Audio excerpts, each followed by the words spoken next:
Tom Holland recently gave an explanation of how, despite lacking Riz, he pulled Zendaya. Zendaya and Tom Holland have a relationship that is noteworthy. The two stars were inextricably linked even before they were a romantic item. However, their relationship's beginnings have remained somewhat secret up until this point. In a recent interview, Tom Holland revealed in-depth details about how he managed to acquire Zendaya despite her lack of Riz. In an interview with the newspaper, Holland acknowledged that he had no Riz whatsoever, in contrast to his brother Patty, who possesses ultimate Riz. So how in the world did she manage to meet and become friends with one of the most beautiful and gifted persons on the planet? Long game, the celebrity said. I require that for it to work, you have to fall in love with me, Holland told BuzzFeed. Probably collaborating on a film together. Being in a romantic relationship with the characters you are portraying is undoubtedly helpful. You can slightly obfuscate the boundaries. My Riz is kind of at that point right now. Indeed, we do observe. Although Holland has valid arguments, it also probably doesn't hurt if you both have a thing for the same superstar. Just so you know, in 2017, Tom Holland admitted, not so lightheartedly, that he had his first celebrity crush on Zendaya. Yes, friends, that was 6 years ago. At the time the two were still promoting Spider-Man: Homecoming. So long game indeed. At the time, he played it off as a joke, going back and mentioning Jennifer Aniston by name instead. But in his most recent interview, BuzzFeed demonstrates the opposite.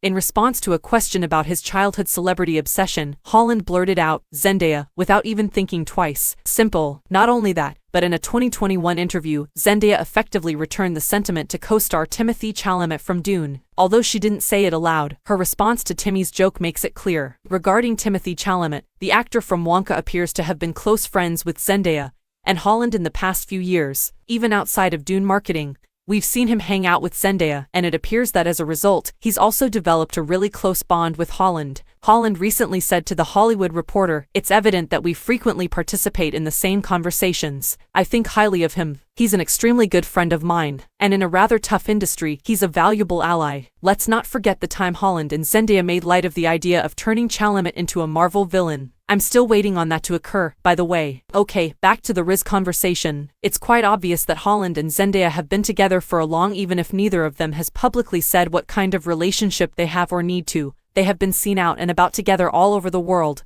have been mentioned frequently in interviews, and dedicate their extremely infrequent social encounters to one another. They even went to a hockey game wearing jerseys that were monogrammed with each other's names and birth years. But just in case if there were any questions, Holland clarified with his Riz tirade that he is, in fact, locked up and expressed satisfaction about it. Holland said, "I'm happy and in love, so I've got no need for Riz. Pardon me while I swoon."